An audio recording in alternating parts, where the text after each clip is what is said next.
Tomb Raider. You know Tomb Raider, surely. If you haven't played it, you've at least heard of it. And if you've heard of it, you probably know how desperate people were in the 90s to see some of this. For example, this is a letter that I believe was sent to some developers online begging for a nude code. For this. This is what people wanted. They were begging online for this. Why are you talking about the goon crisis of the 90s instead of the game from 2013 that this video is about? Well, number one, for padding, and number two, because I was looking for old advertisements to open this video with and found out they really leaned into it. For as many funny car adverts that there are with poorly animated Lara Croft zooming around in a whip, there's also this.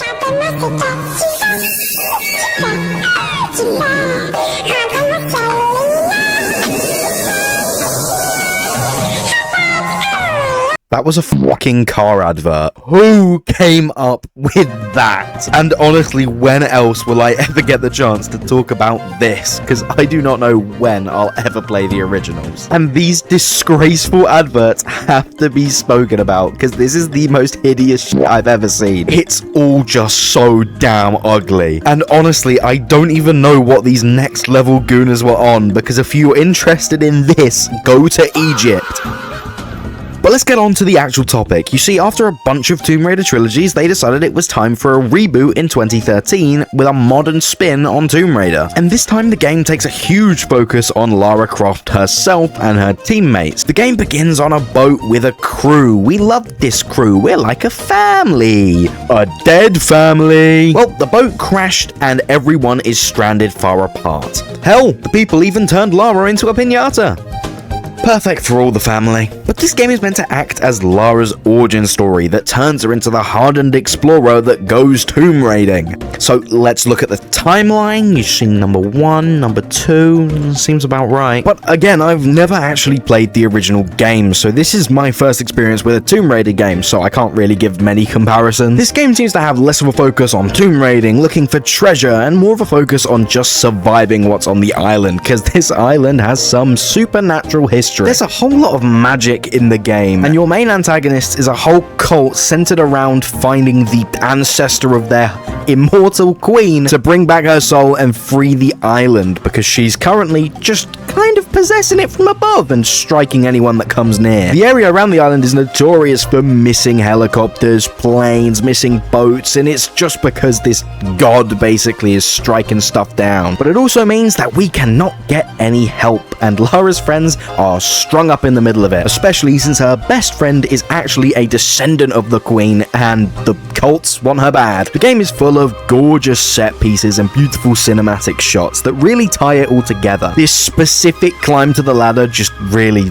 this is cool. I like this. All of the characters are sensible, they make sense, none of them were too wild or irritating that I can remember. You really get a feel for all the stakes that are really high. There's always something going wrong, one thing after another. Everything that could go did go wrong. And there's no better way to show how serious your game is than by having the most gruesome death screens I've ever seen. Look, when I put the disc in, this is not what I was expecting. But I do have to give one minor complaint, and it's that the game is called Tomb Raider. Oh, did somebody say tombs? Oh, I really want to raid some tombs.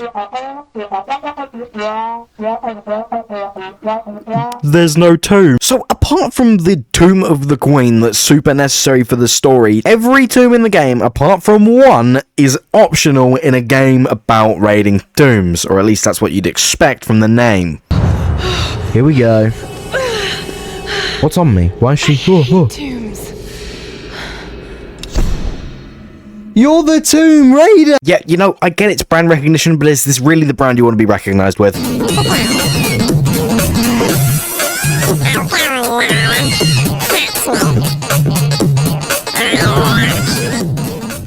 Didn't think so. The combat can be really difficult. The enemies have crazy level aim, but it is fun no matter what. When you have a weapon like this shotgun, you could just go around sending them flying. The combat is really fun. You've always got to be ducking, dodging, and weaving if you don't want your head getting chopped off. The parkour can be a little bit floaty sometimes. Her basic jump is super high for some reason, but it means specific gaps you can just barely make. But, you know, that adds to suspense, and the climbing, the parkour, it's a big part of the game. There's also puzzles everywhere that need you to use tools like your hook in order to do them. You can upgrade both weapons and tools and make new ones from camps that are scattered around the map. The map does a great job of being very clearly linear and showing you exactly where you need to go in the main campaign, but also having enough wiggle room on the side where if you're finding stuff on the edges, it feels like you are exploring. There are various interactable, inspectable artifacts that you can find throughout the map, all giving glimpses into the types of people that were here and have visited here across the decades.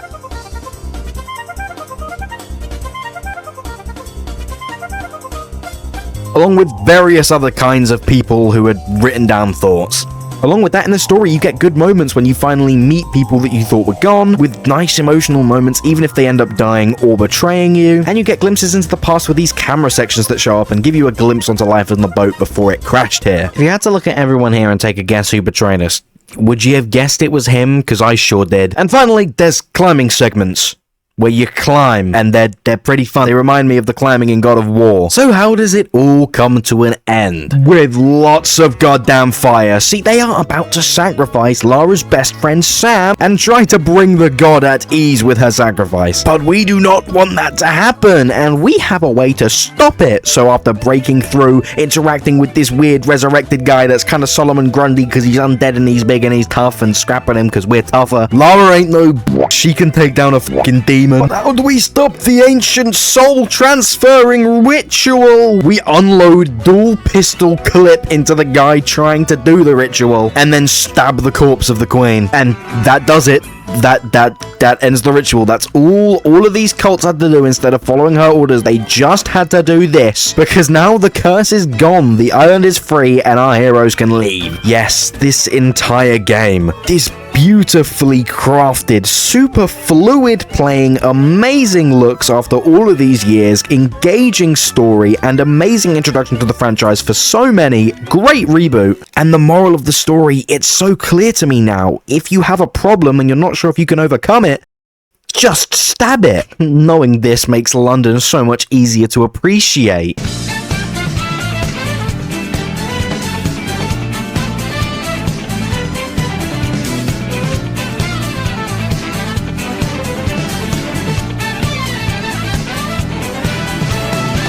At the time I'm recording this, the video was meant to be uploaded half an hour ago. It's been a rough week, okay?